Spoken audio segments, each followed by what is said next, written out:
우리가 오늘은 히브리서 8장 전체의 말씀입니다. 히브리서는 유대인 그리스도인들에게 다시 유대교로 돌아가지 말고 지금 너희가 믿고 있는 예수 그리스도를 그 십자가 복음을 단단히 붙잡아라, 이 말씀이죠. 그렇게 당연히 히브리서는 예수님에 대해서 설명하고 있습니다. 근데 구약의 성경 인물들과 율법을 비교하면서 예수님이 얼마나 위대하시고 우월하신 분인지 설명하고 있어요. 4장 중간에서부터는 권면과 경고의 말씀이 있지만 계속해서 예수님의 대제사장 되심에 대해서 알려주고 있어요. 그리고 우리가 지난주에 배웠던 7장 말씀에서는 예수님의 멜기세덱의 반차를 따르는, 그러니까 그 서열을 따르는 대제사장이심을 배웠죠. 오늘 말씀은 의도적으로 7장과 연결되어 있습니다. 그러니까 7장의 중요한 핵심, 우리가 지난주에 배웠던 그 말씀의 핵심이 뭐였어요? 하늘에 계신 대제사장 예수님이 바로 7장의 중요한 얘기였죠. 이것을 언급하면서 8장이 시작이 돼요.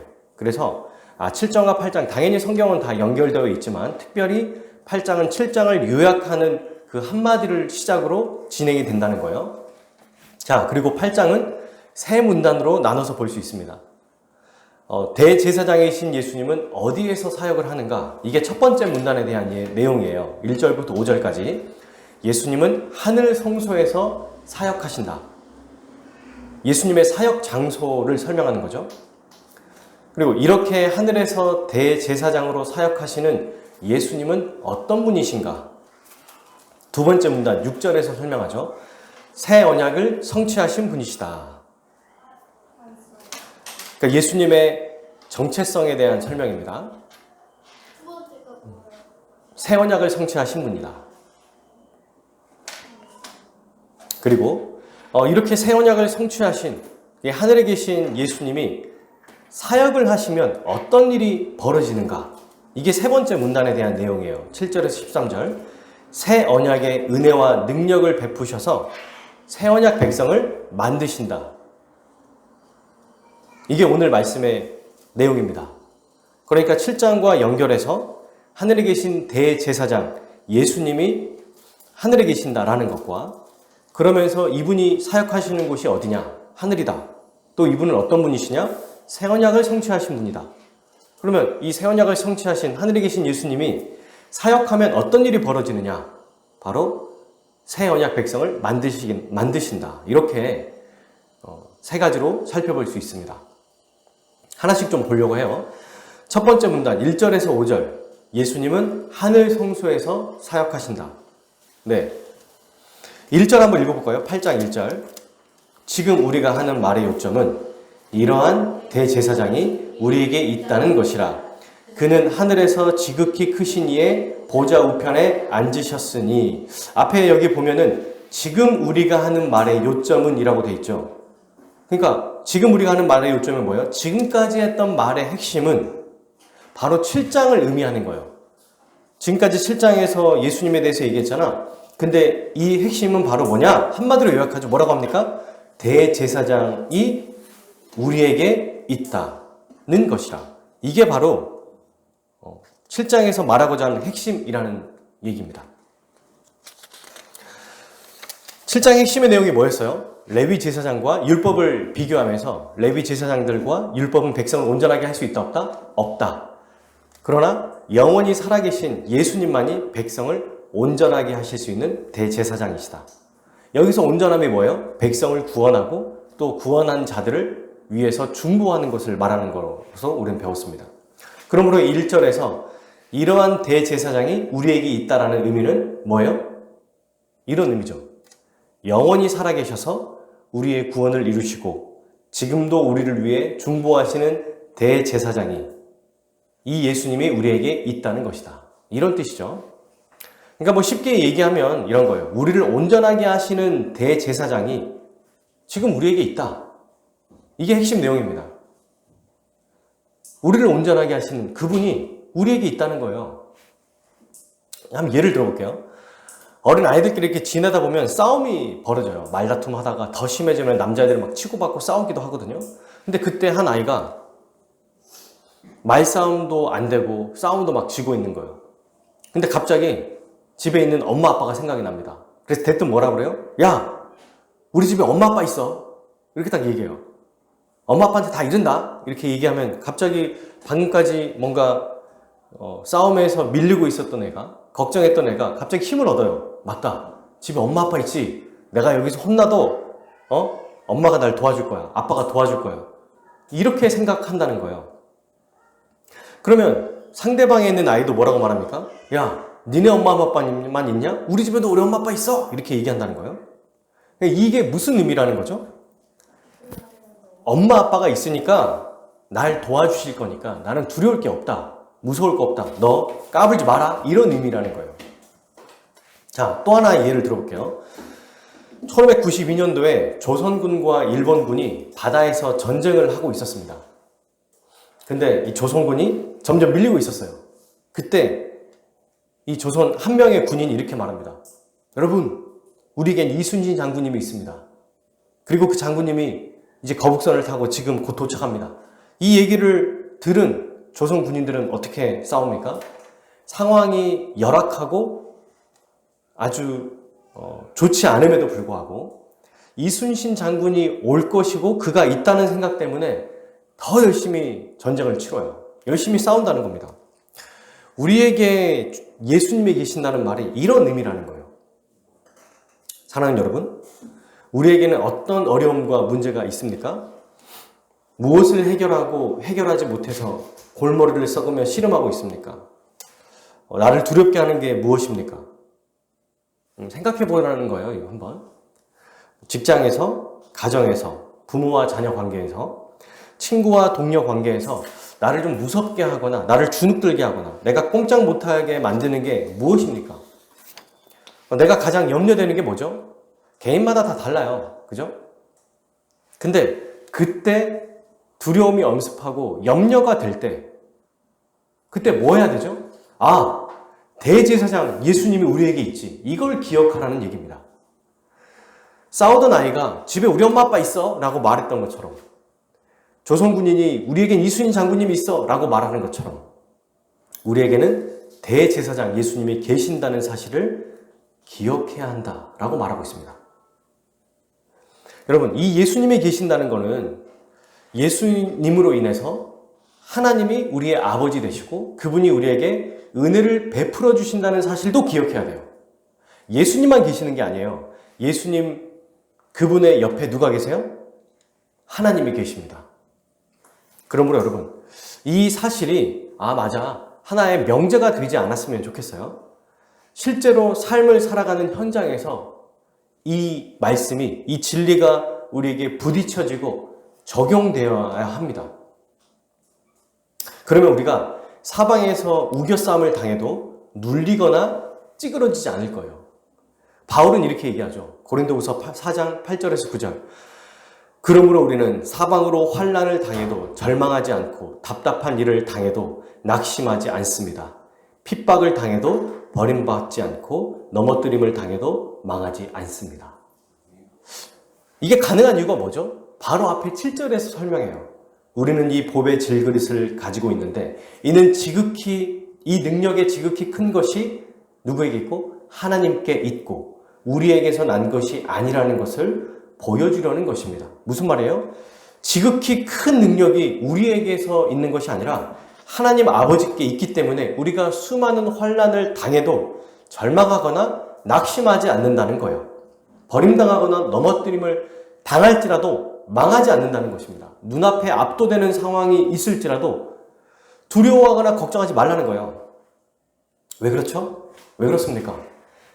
상황 자체만을 눈여겨보지 않기 때문에 그래요. 만약에 이 상황을 면밀하게 파악하기 위해서 전후 관계를 따지고 그 상황의 오른쪽 면을 살피고 왼쪽 면을 살피고 앞에 면, 뒤에 면을 아주 디테일하게 살피면 살필수록 정답이 없어요. 해결점이 없다는 거예요. 상황을 보면 볼수록, 몰두하면 몰두할수록 걱정과 두려움이 엄습합니다. 그럼 이때 우리는 어디를 봐야 됩니까? 하늘을 봐야겠죠. 더 정확하게 말하면 하늘에 계신 하나님 아버지와 그 보좌 우편에 계신 대제사장 예수님을 바라봐야 합니다. 이것을 히브리서 기자는 8장 1절에서 한마디로 뭐라고 얘기했어요? 우리에게 이러한 대제사장 예수님이 있다. 그분이 계신다. 이렇게 얘기하고 있습니다. 1절 하반절에 계속해서 보면요. 이러한 대제사장이 우리에게 있다는 것이라. 근데 그분은 또한 어디에 계시냐면 하늘에서 지극히 크신 이의 보좌 우편에 앉으셨다. 하늘에 계시는데 어디에 있냐면 하나님의 보좌 우편에 계신다는 거예요. 보좌가 뭘 뜻합니까? 통치를 뜻해요. 통치. 앉아서 통치하잖아요. 하나님이 통치하시는데 그곳에서도 예수님이 계신다는 거예요.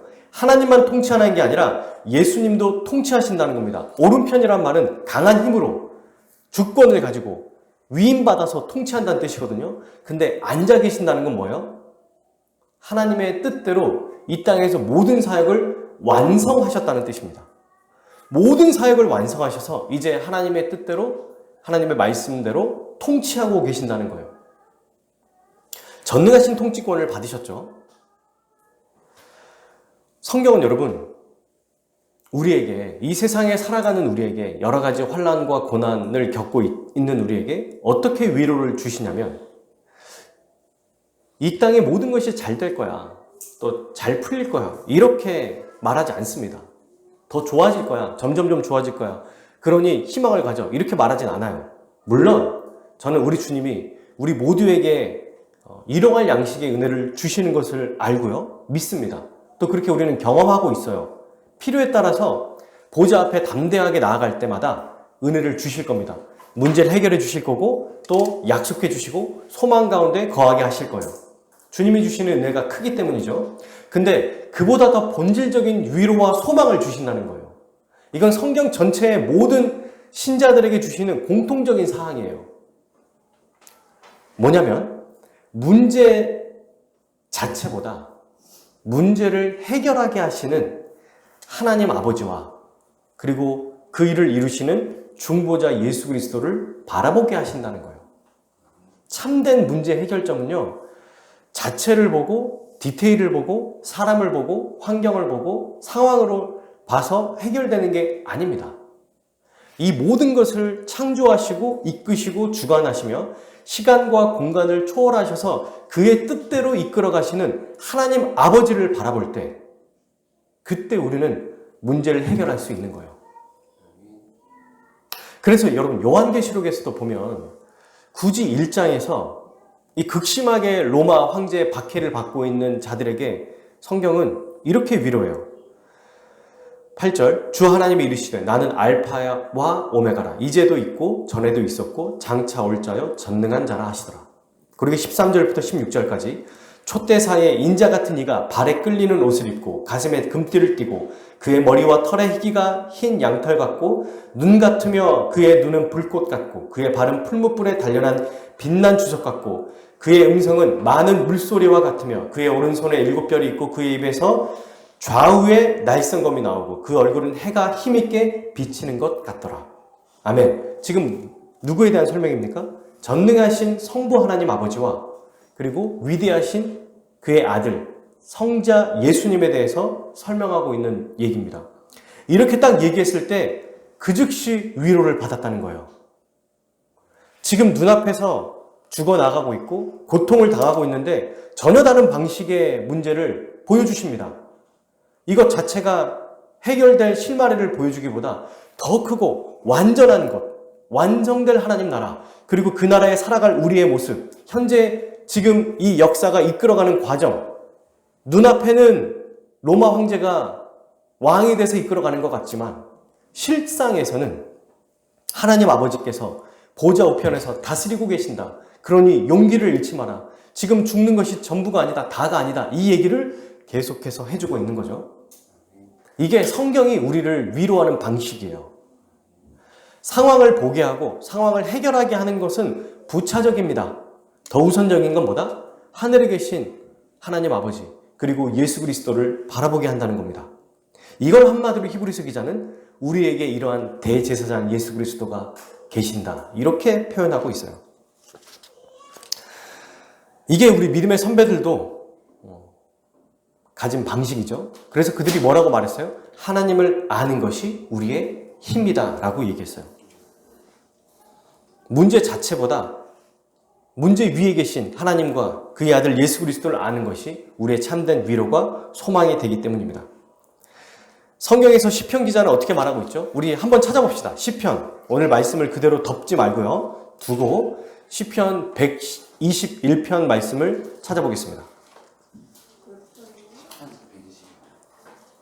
읽어보기만 해도 참 큰 은혜가 되죠. 시편 121.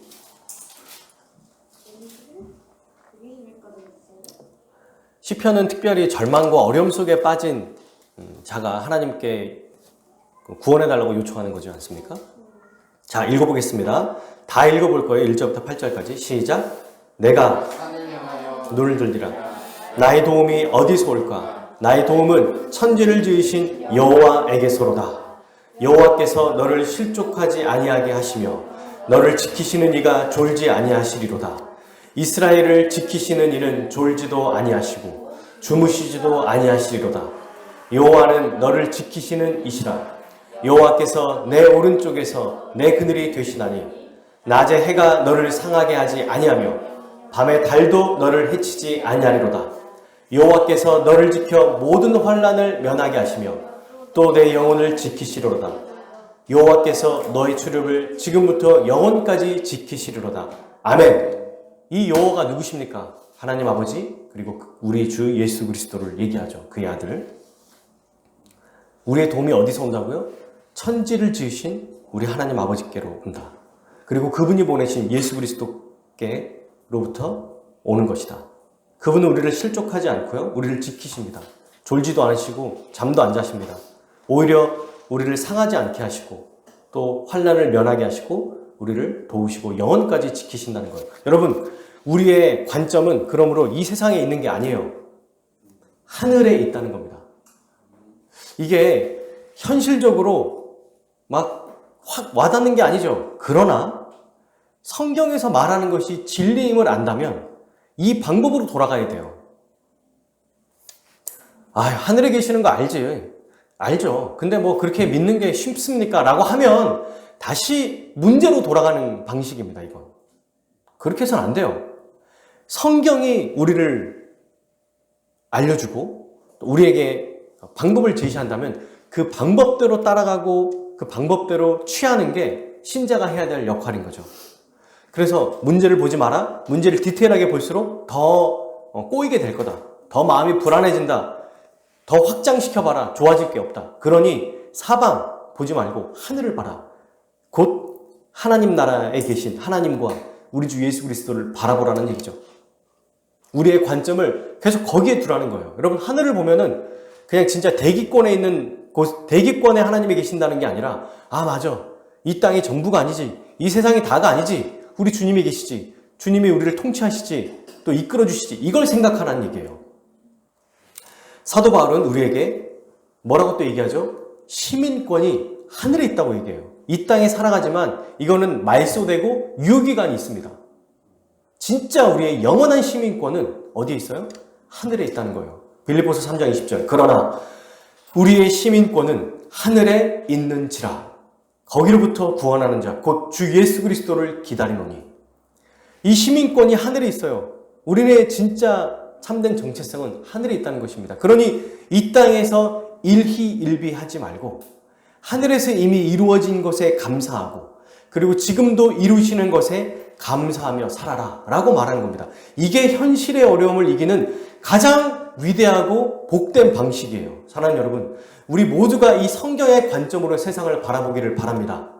이 삶이 우리의 방식이 돼야 돼요. 이게 삶을 살아가는 진짜 방식이 돼야 됩니다. 여러분, 다시 한번 제가 물어볼게요. 우리의 도움이 어디서 옵니까? 직장 상사인가요? 회사? 남편? 아내? 부모님 찬스? 훗날 자녀들의 도움?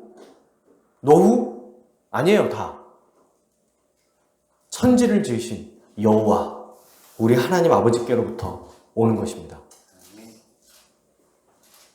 곧 대제사장 예수님 그분께로부터 이 모든 은혜와 복이 오는 것입니다. 이 말씀이 오늘 말씀의 핵심이에요, 사실. 전부예요. 8장 1절의 이 초반부의 말씀이 나머지 2절부터 13절까지 전부를 다 포함합니다. 그걸 기억하라는 얘기예요. 여러분, 우리가 딱 보면은 7장에서 얘기했는데 또 얘기해. 아니 4장부터 얘기하고 있잖아. 여러분, 근데 끝난 게 아니에요. 대제사장 얘기는 히브리서 전체 얘기입니다. 사실은 마지막에 이제 어떻게 살아야 되는지 이 명령법을 얘기하거든요. 신자의 삶에 대해서 12장, 13장, 이제 11장에 보면. 근데 그 전까지 계속해서 대제사장 되신 예수님에 대해서 설명해요. 4장부터 얘기했는데 7장에서도 얘기했고, 근데 8장에서 또 얘기하죠. 그리고 오늘 했던 얘기를 기반으로 9장과 10장에서는 더 분명하게 하나씩 설명해 나갑니다. 뭘 하고 싶은 거죠? 히브리서 기자는? 어디에 우리의 포커스를 계속 맞춰라? 예수 그리스도, 대제사장. 대제사장이라는 거 하면 딱 두 가지를 떠올려야 돼요. 죄를 용서하시고 온전케 하시는 분. 우리를 도우시는 분. 이걸 계속 기억하라는 거예요. 죄 용서와 온전케 하시는 분. 이 예수님이 우리에게 있다. 이것을 중심으로 오늘 말씀을 세 가지로 좀 살펴보고자 합니다. 하나님의 모든 사역을 완성하신 예수님은 지금 하늘에서 뭐하고 계시죠? 쉬고 계십니까? 아니라고 그랬어요. 2절에 나옵니다. 다시 히브리서 8장 2절로 돌아가요. 성소와 참 장막에서 섬기시는 이시라. 누가요? 예수님이. 우편에 앉으셨는데 앉으신 걸로 끝난 게 아니라 뭐라고 얘기해요? 성소와 참 장막에서 섬기고 있대요. 뭘 얘기합니까? 지속적으로 사역을 하고 계신다는 얘기예요. 어떤 사역이요? 우리를 돕는 사역, 중보하고 온전케 하시는 사역을 감당하고 계신다는 얘기입니다. 그게 7장 25절에서 나오죠. 자기를 힘입어 하나님께 나아가는 자들을 온전히 구원하시고 항상 살아계셔서 그들을 위해 간구하시는 것. 이게 지금 예수님이 하늘 성소에서 행하는 사역입니다. 그러므로 첫째, 우리의 대제사장이신 예수님은 하늘 성소에서 사역하십니다. 이게 첫 번째 내용이에요. 2절에 보이죠? 이 장막은 주께서 세우신 것이요 사람이 세우신 것이 아니니라. 이 장막이 뭘까요? 하늘 장막, 하늘 성소, 하늘 성막을 얘기합니다. 여기서 주는 누굴까요? 하나님이시죠. 하나님이 세우신 거라는 거예요. 그러니까 예수님은 대제사장으로서 이 땅에 있는 성막을 통해서 사역하신 게 아니고 하늘 성소에서 사역하셨다는 거예요. 그러면 대제사장들마다 이 땅에서 제물을 드렸잖아요. 예물과 제물을 드렸거든요. 그게 그들이 사역하는 방식이었어요. 그럼 당연히 예수님도 뭔가 드릴 것이 있어야겠죠. 그게 3절의 말씀이죠. 근데 여기서는 언급하지 않습니다. 이따 9장에서 나중에 더 자세히 나오는데, 그러나 우리는 이미 알고 있어요. 7장 27절에서 이미 설명했죠. 그는 저 대제사장들이 먼저 자기 죄를 위하고 다음에 죄를 날마다 죄는 것 같이 할 필요가 없으니 뭐라고 합니까? 이는 그가 단번에 자기를 들여 이루셨습니다. 하늘 성소에서 섬기시는 대제사장인 예수님은 자기의 몸을 하나님께 드리심으로 사역하시는 거예요. 이미 십자가에서 드리신 이 사역을 근거로 계속해서 하나님 앞에 대제사장의 사역을 감당하고 계신다는 겁니다. 그러면 이 하늘 성소에서 무슨 일을 하신다고 우리는 볼 수 있습니까? 예수님이 하나님의 영광을 위해서 지속적으로 우리를 도우시는 사역을 하고 계신다는 것을 알 수 있죠. 하나님의 영광의 목표인데 그 영광을 위해서 우리를 도우시는 거예요. 이게 바로 하늘 성소에서 행하시는 예수님의 사역입니다. 근데 여러분, 이거는 예수님이 이제 4절에서 보면 이 땅의 대제사장이 아니라는 것을 얘기하죠. 만약에 예수님이 이 땅에 계신 대제사장이었다면 율법을 따라 예물을 드렸어야 될 거다. 근데 율법을 따라 예물을 드리지 않았죠. 그분은 이 땅에서 제사장 역할을 하지 않으셨어요. 뭘 얘기하는 거죠? 하늘 장막, 하늘 성소에서 예수님은 대제사장이시다. 이 얘기를 하고 있는 거거든요. 근데 이 땅에 있는 이 성막이 어떤 거냐라고 얘기하면서 이렇게 얘기해요. 그들이 섬기는 것은 하늘에 있는 것에 뭐라고 말합니까? 모형과 그림자다. 그러니까 하늘 성막을 본뜬 이 모형이라는 말은 또 다른 원어로 얘기하면 스케치를 얘기해요. 스케치. 그리고 그림자일 뿐입니다. 이거를 분명하게 주장하는 근거가 있죠. 그 다음에 나오죠. 모세가 장막을 지으려 할 때 지시하심을 얻음과 같으니 모세는 하나님이 하라고 하신 대로 지었을 뿐이에요. 그러면서 읽어보세요. 이르시되 삼가 모든 것을 산에서 어떻게 내게 보이던 본을 따라 지으라 하셨느니라. 산에서 뭘 보여주셨어요? 하늘 성전을 보여주신 거예요. 모세에게. 그러니까 진짜는 하늘 성전인 거예요. 그리고 모세를 통해서 하늘 성전을 보고 이 땅에서 본을 떠서 스케치하게 한 게 뭐예요? 이 땅의 성전이라는 것입니다. 여러분, 모세가 법을 많이 알아서도 아니에요. 지혜롭거나 똑똑해서도 아닙니다. 건축할 재능이 있거나 예술적 감각이 있어서도 아니에요. 그냥 하늘에서 보여주신 그대로, 지시하신 그대로 만들었을 뿐이에요. 이게 뭘 얘기하는 거예요? 지금 히브리서 기자는 이 얘기를 왜 하고 있는 겁니까? 즉, 이 땅에는 모든 성소는 다 뭐다? 광야 이스라엘이 만들었던 성소는 모형이다. 스케치다. 진짜는 어떤 거다? 하늘 성소가 진짜다. 물론 이 하늘 성소가 예수님과 그 예수님이 행하시는 거에 대한 상징이에요. 그러나 이것이 바로 진짜 참된 원형이라고 이야기하고 있습니다. 여러분, 저는 오늘 이 말씀을 연구하면서 제가 좀 알게 된 게 있어요. 원래 구약 성경을 보면 구약은 예수님을 미리 보여주는 이 모형의 역할을 하는 거 우리 알고 있잖아요. 그래서 저는 순서가 어쨌든 구약이 먼저 예표를 하고 신약이 나중에 그거를 분명하게 드러내준다라고 생각했거든요. 근데 오늘 이 구절에 뭐라고 돼 있습니까? 히브리서 기자는 신약 시대에 나타나긴 했지만 원래 원형이 있었다는 거예요. 구약이 원형이 아니라 이미 예수 그리스도와 그분의 사역이 처음부터 있었고 그것을 본따서 작성한 성경이 구약 성경이라는 겁니다. 아, 원래부터 있었구나. 이거는 하나님의 시간표에 따라 나중에 나타난 것이지 구약을 보고 나중에 이렇게 만들어야지가 아니구나. 오히려 이미 만들어진 걸 가지고 본뜬 게 구약이구나. 이걸 알 수 있었던 거예요. 우리가 이제 영화나 드라마를 보면 복선이라는 게 있죠. 결론을 이미 만들어 놓고 시나리오를 작성하잖아요. 똑같다는 겁니다. 신약에 나타난 대제사장 예수 그리스도, 그분이 구약을 빗대어서 설명하지만 이미 원형이고 그분이 원래 있었다는 거예요. 그리고 구약은 이분을 어떻게 하면 잘 설명할까라고 하면서 구약의 인물과 사건들을 하나씩 설명하고 있다는 것입니다. 이렇게 1절부터 5절까지의 말씀이 바로 하늘 성막과 이 땅의 성막을 대조해서 비교하는 것입니다. 자, 그러면 이 대조한 것들, 이 땅의 성막과 하늘의 성막을 어떻게 대조했는지 한번 살펴봅시다. 이 땅의 성막은 여러분 저를 보세요. 아론과 그의 후손들에게 속한 것은 어땠어요? 한시적이고 한계가 있습니다.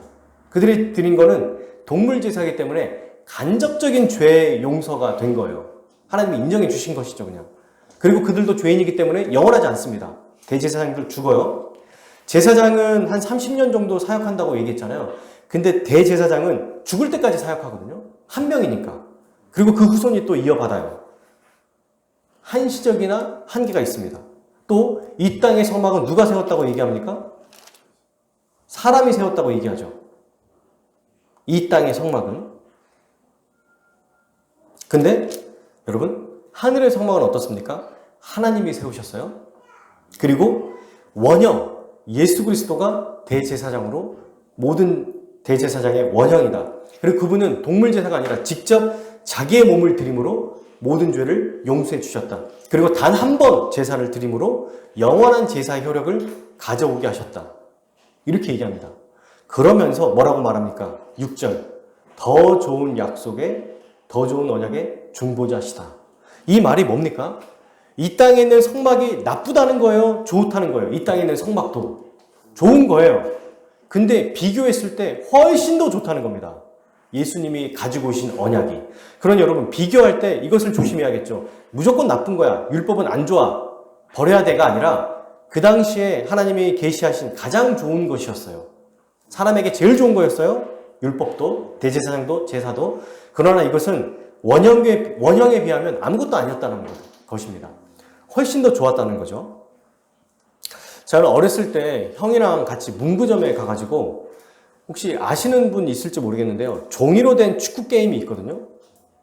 그러니까 종이로 이렇게 한 도화지가 이렇게 좀 크고요. 거기에 이제 축구 선수들은 이렇게 올라와 있어요. 사람으로 그려져가지고. 그러니까 공은 동그라미 한 요만한 그 종이로 또 만들어져 있습니다. 그거를 볼펜으로 튕기면은 골대로 이렇게 들어가게 하는데 사람 때문에 안 들어가기도 하죠. 굉장히 재밌었어요. 그 게임을 열심히 했었습니다. 재밌게. 근데 이게 좀 지루해질 때쯤에 저희 그 집 근처에 축구 경기장이 있었거든요. 국가대표 축구 경기를 한다는 거예요. 지금 뭐 서울에 있을 때는 좀 어려웠는데 거기는 뭐 바로 옆에 있으니까 축구 경기장이 쉽게 갈 수 있었습니다. 실제로 쉽게 이제 축구 경기장 국가대표가 하는 경기를 딱 봤는데 와, 종이로 했던 게임과는 비교가 돼야 돼요? 안 돼요. 이건 진짜 상상이 안 됩니다. 이와 똑같다는 거예요. 이 땅의 성막이 종이 축구 게임이었다면 예수님이 하늘에서 세우신 하늘 성막은 실제 축구 경기와 똑같다는 거예요. 우리 주 예수님은 이 하늘 성막에서 무슨 일을 하시죠? 우리를 섬기십니다. 도우신다는 거예요. 우리를 위해 중보하시는 일을 하고 계십니다. 여기에 우리의 소망이 있는 겁니다. 사랑하는 여러분. 그러므로 여러분, 우리가 구약 성경을 볼 때 모든 성경의 인물들이라 할지라도 그저 뭐다? 모형일 뿐이다. 인물들, 사건들 다 스케치다. 이걸 통해서 뭘 봐야 된다? 예수 그리스도를 바라봐야 한다라는 것을 말하고 있습니다. 그러므로 지칠 때마다 어떻게 된다? 하늘을 바라봅시다.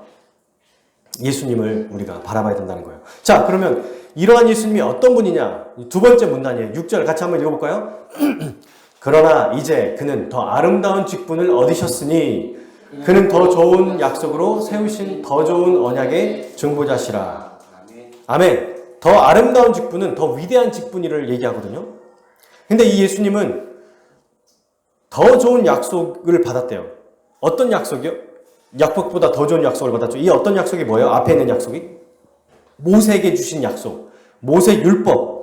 옛 언약보다 훨씬 더 좋은 약속을 받으셨다는 거예요.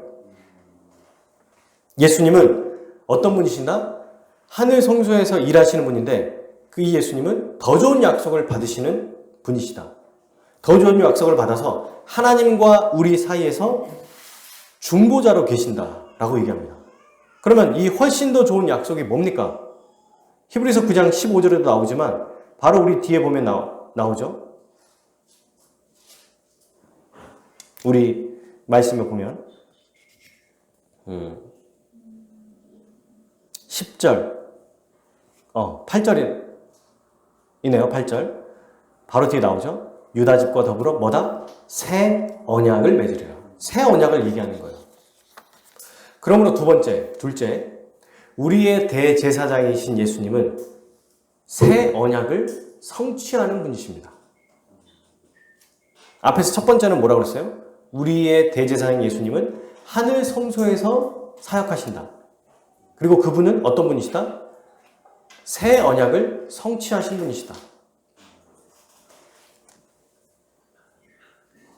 새 언약을 가지고 언제나 우리를 도우시는 분이라는 겁니다. 새 언약의 위대한 점이 있어요. 그건 뭐냐면 살아있는 언약이라는 겁니다. 죽어있는 언약이 아니에요. 그냥 성문판, 돌판에 써져 있는 언약이 아니라 살아있는 말씀이라는 겁니다. 예수님이 죽어 계시거나 우상과 같은 분이 아니죠. 움직이지 않는 우상이 아니죠. 예수님은 살아계신 분이에요. 그러니 그분이 이 언약으로 우리에게 적용시키시고 일하시기 때문에 이 새 언약은 살아있는 언약이라고 얘기합니다. 자, 그러면 이렇게 새 언약을 성취하신 하늘에 계신 예수님이 사역을 하시면 어떤 일이 발생할까요? 그게 바로 세 번째 문단 7절에 13절 말씀이에요. 7절 한번 읽어볼까요? 저 첫 언약이 무흠하였더라면 둘째 것을 요구할 일이 없었으려냐. 무슨 말입니까? 첫 번째 줬던 이 모세 언약은 흠이 있다 없다? 있다. 이것으로는 완전하다 완전하지 않다? 완전하지 않다. 그래서 둘째 것을 주셨다는 거예요. 새 언약을 주셨다는 거예요. 이 새 언약에 대한 내용이 이제 8절부터 13절까지 내용이잖아요. 이게 예레미야 31장 31절에서 34절까지의 말씀을 그대로 인용했습니다. 얼마나 중요하면 이걸 그대로 가져왔어요, 거의. 한번 읽어볼까요? 8절. 그들의 잘못을 지적하여 말씀하시되 주께서 이르시되 볼지어다. 날이 이르리니 내가 이스라엘 집과 유다 집과 더불어 새 언약을 맺으리라. 또 주께서 이르시기를 이 언약은 내가 그들의 열조의 손을 잡고 애굽 땅에서 인도하여 낸 날에 그들과 맺은 언약과 같이 아니하리라. 그들은 내 언약 안에 머물러 있지 아니하므로 내가 그들을 돌보지 아니하였노라. 또 주께서 이르시되 그날 후에 내가 이스라엘 집과 맺을 언약은 이것이니 내 법을 그들의 생각에 두고 그들의 마음에 이것을 기록하리라. 나는 그들에게 하나님이 되고 그들은 내게 백성이 되리라. 또 각각 자기 나라 사람과 제 형제를 가르쳐 이르기를 주를 알라 하지 아니할 것은 그들이 다른 자로부터 다 나를 알미나 내가 그들의 불의를 긍휼히 여기고 그들의 죄를 다시 기억하지 아니하리라 하셨느니라. 아멘. 이렇게 얘기하면서 7절에서 했던 얘기를 13절에서 한 번 더 반복해요. 새 언약이라 말씀하셨으니 첫 것은 날과 없어지게 하신 거다. 나이가 없어지고 쇠하는 것은 이제 없어져 가는 거다. 이거 보지 마라. 여기에 집중하지 마라. 이제 더 이상. 제발. 하늘에 계신 대제사장 예수님이 이루신 성취하신 새 언약을 봐라. 그분을 바라봐라. 이렇게 얘기하고 있어요. 그럼 예수님이 하늘에 계셔서 사역을 하시면 어떤 일이 벌어진다고 얘기하는 거예요? 결국 7절에 13절의 말씀은 옛 언약과 옛 백성이 하지 못한 불가능한 일을 이루신다는 겁니다. 그러므로 세 번째, 우리의 대제사장이신 예수님은 새 언약의 은혜와 능력으로 말씀에 순종하는 새 언약 백성을 만드십니다. 이게 예수님이 행하시는 일이에요. 이 구도를 잘 기억해 보세요. 8장 1절에 우리에게는 하늘에 대제사장이 계신다. 근데 그분이 어디에 사역하시느냐? 하늘 성소에서 우리를 도우시는 일을 감당하신다. 그분이 어떤 분이신데? 새 언약을 성취하신 우리의 새 언약의 중보자시니까. 그러면 실제로 그분이 새 언약을 성취하셔서 우리를 위해 일하신다는 게 대체 뭐냐? 구체적으로 바로 새 언약의 은혜와 능력을 부으셔서 새 언약 백성을 만드시는 것을 말하는 겁니다. 이게 바로 오늘 말씀의 아주 중요한 핵심이죠. 자, 이 세 번째 내용, 새 언약 백성을 만드신다는 거, 이거에 대해서 좀 우리 간단하게 좀 살펴보려고 해요. 근데 먼저 여기 보면은 왜 새 언약을 주셨는지를 설명합니다. 앞에 설명했던 것처럼 흠이 있다는 거예요. 근데 언약만 흠이 있는 게 아닙니다. 8절에 뭐라고 말합니까? 그들의 잘못을 지적하지만 지적만 하는 거예요. 백성들은, 광야 이스라엘 백성은 이 잘못을 지적받았을 때 고쳤습니까? 못 고쳤습니까? 못 고쳤어요. 그러니까 옛 언약 백성과 옛 율법 언약은 어떻다는 거예요? 무능하다, 유능하다, 무능하다라는 겁니다.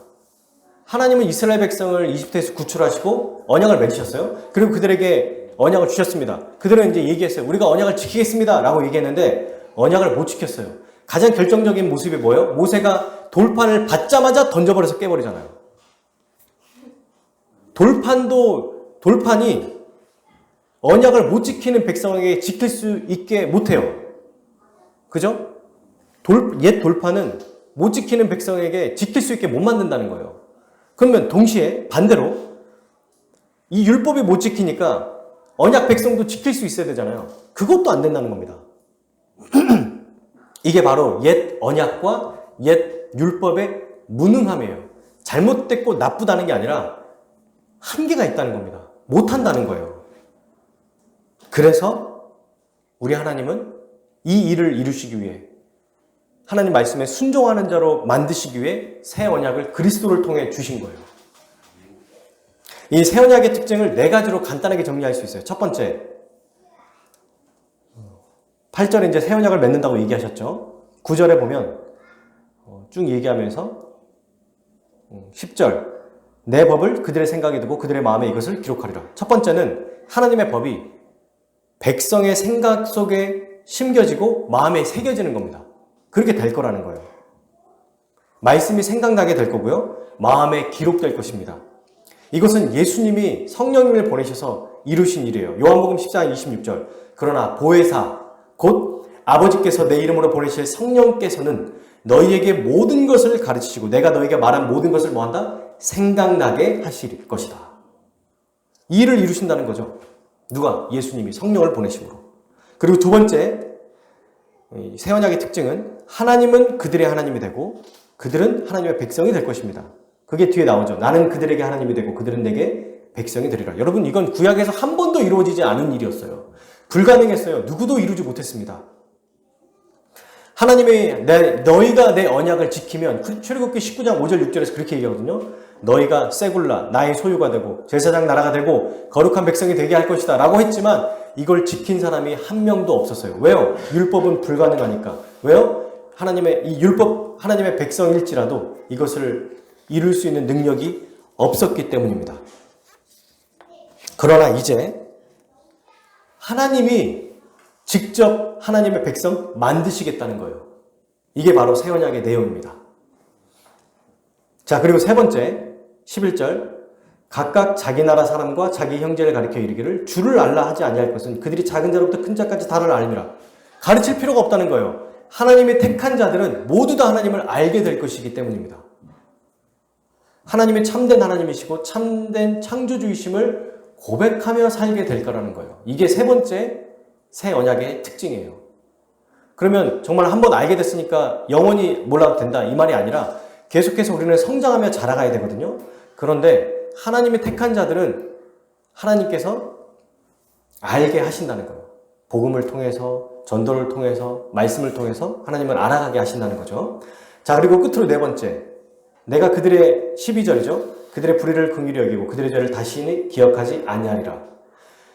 죄를 용서하시는데 다시는 기억하지 않으신다는 게 새 언약의 특징입니다. 여러분, 계속 우리가 죄책감을 가지고 이 정죄한 마음을 가지고 있으면 어때요? 부담스럽고 새롭게 시작을 못합니다.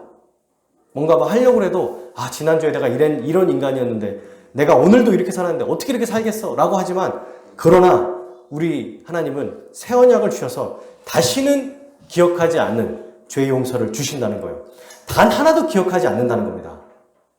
죄를 완벽하게 해결하셔서 거룩한 하나님의 백성으로 만들어주신다는 게 바로 새 언약의 내용입니다. 이 모든 것이 어떻게 이루어졌죠? 예수님이 이 땅에 오셔서 십자가에 죽으시고 부활 승천하심으로 완전히 다 이루셨어요.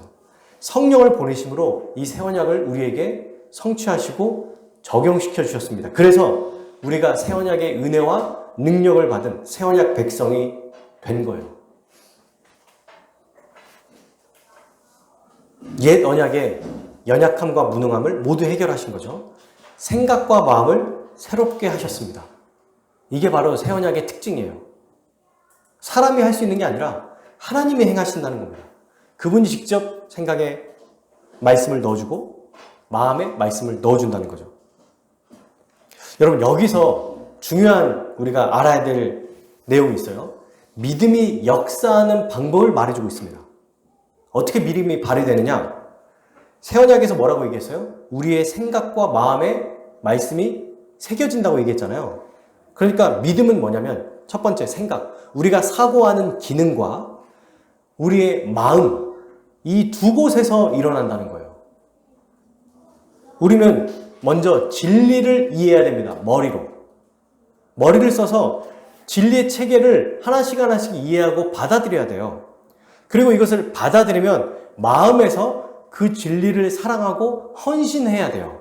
이 두 가지가 같이 이루어져야 믿음이 발휘되는 겁니다. 이것이 믿음이 역사하는 방법이에요. 다시 말해서 머리와 가슴 둘 다 필요하다는 거죠. 우리 믿음의 선배들은 이렇게 얘기했습니다. 생각은 마음의 현관이다.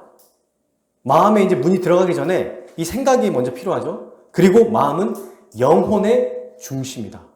생각을 통해서 마음으로 들어오고 그래서 우리의 믿음이 발휘된다는 거예요. 빛이 생각을 통해 들어와 마음을 데운다. 이렇게 얘기합니다. 멋진 말이죠. 진리의 빛이 우리의 생각을 통해서 들어온다는 거예요. 마음으로 들어오는 게 아닙니다.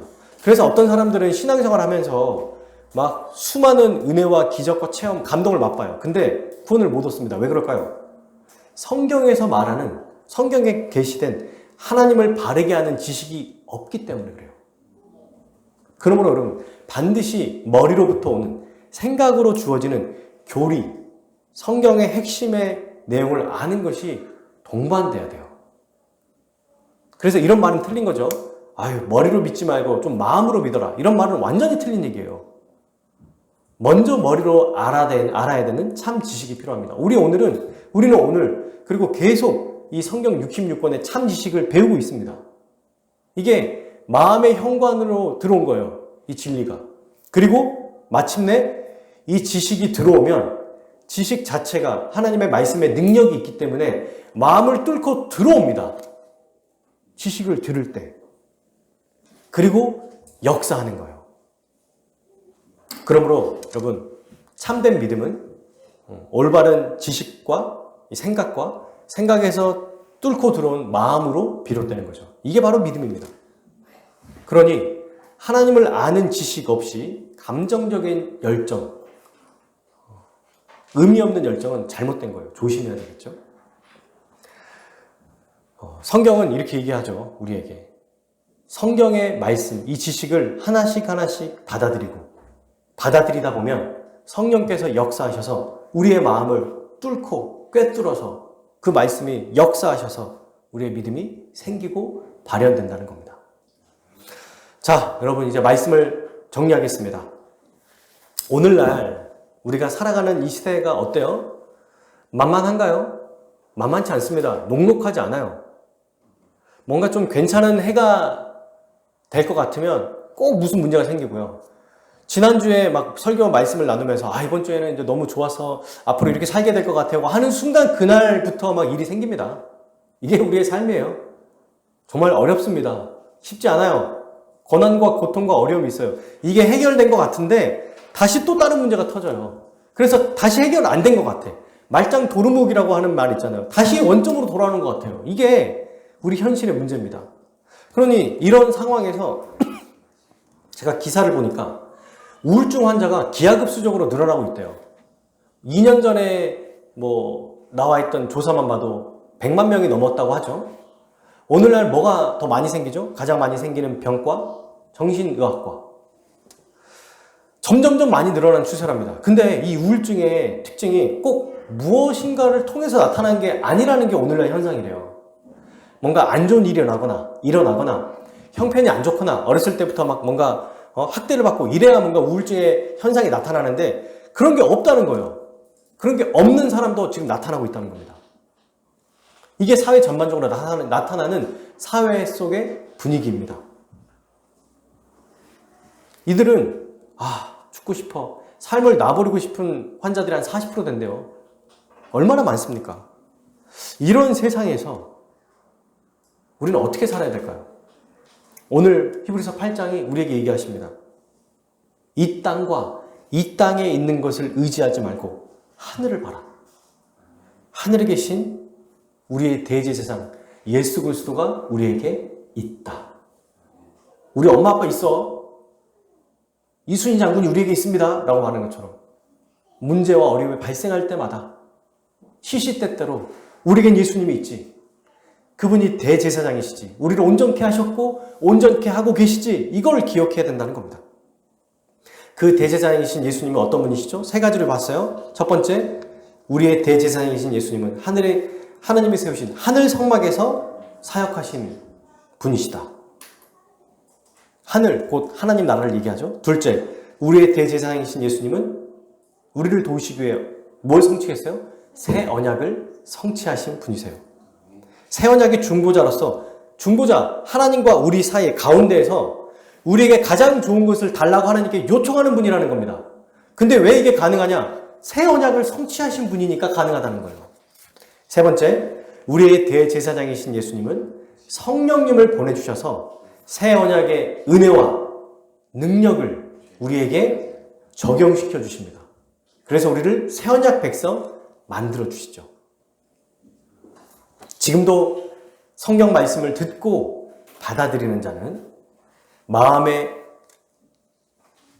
생각을 바꾸어 주십니다. 생각에 복음을 심겨주시고 마음판에 복음을 새겨주세요. 그래서 우리가 순종하는 게 불가능하게 만든다는 거예요. 이거 무슨 말인지 이해되십니까? 안 하고 싶은데 안 하고 싶지 않게 만들어버려요.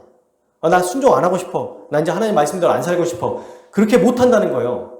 그게 불가능하다는 거예요.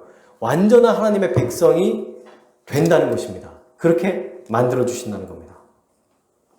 그러므로 사랑하는 여러분, 이 땅의 것을 바라보지 말고 하나님의 보좌 우편을 바라봅시다. 우리를 도우시는 주님을 바라봅시다. 주님을 바라본다는 게 뭐예요? 구체적으로 머리로 말씀을 생각하고 마음으로 말씀을 사랑하는 걸 말하는 거예요.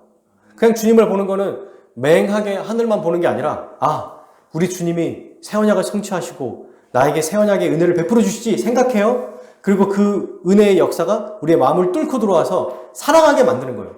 그냥 생각만 하고 끝일 게 아니라 사랑하라는 거예요. 그 말씀을. 맞아.